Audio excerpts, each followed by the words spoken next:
Esse depoimento de Alexandre foi confirmado depois de mudanças na agenda da comissão. Vamos falar sobre essas mudanças, então, ao vivo, com o Nolan Hubertus, que segue lá em Brasília para nos atualizar, porque a cúpula da CPI da pandemia decidiu suspender a cariação que estava prevista para acontecer na quarta-feira entre o ministro Onyx Lorenzoni e o deputado federal Luiz Miranda. Nolan vai trazer as informações para a gente, porque não é só essa mudança não, né, Nolan? Exatamente, viu, Muriel? Houve um grande debate aqui na cúpula da CPI, acabou de sair do jantar aqui. Houve um jantar entre o relator, Renan Calheiros, o vice-presidente da CPI, Randolfo Rodrigues, aqui na casa do presidente da CPI, Omar Aziz. O único desses três que queria essa cariação era o relator Renan Calheiros, mas ele foi convencido pelos outros dois que não serviria de nada. Isso segundo Randolfo Rodrigues. Randolfo saiu aqui, conversou com a gente um pouquinho.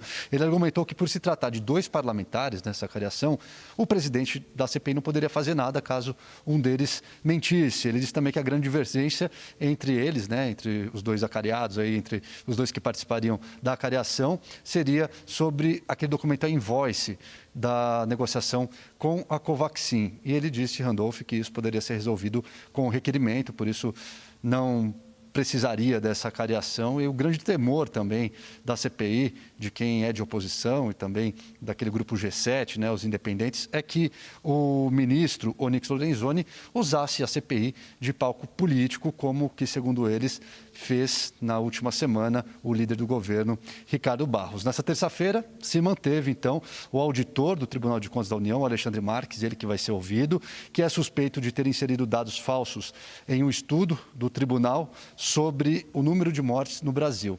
Para o TCU, houve ali uma auditoria, ele já negou que ele tenha participado dessa supernotificação de óbitos. Aí, na quarta-feira, entra no lugar dessa cariação, o Túlio Silveira, que é advogado da Precisa Medicamentos. E na quinta-feira se manteve a expectativa, pelo menos, do Maximiano, que é da Precisa Medicamentos, ele que já não foi à CPI algumas vezes, já cancelou algumas vezes. Dessa vez, pelo menos o advogado disse para Randolfo Rodrigues que ele deve ir.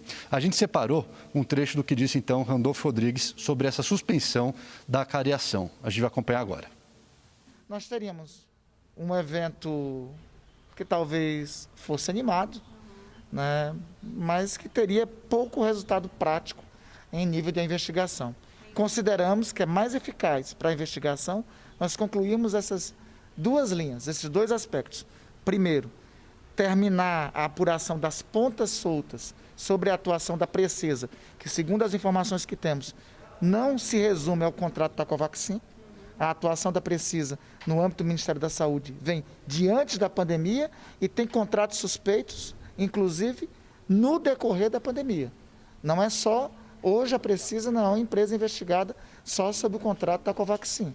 Ela é uma empresa investigada também sobre venda de testes sem eficácia, exames de testes sem eficácia para o Ministério da Saúde.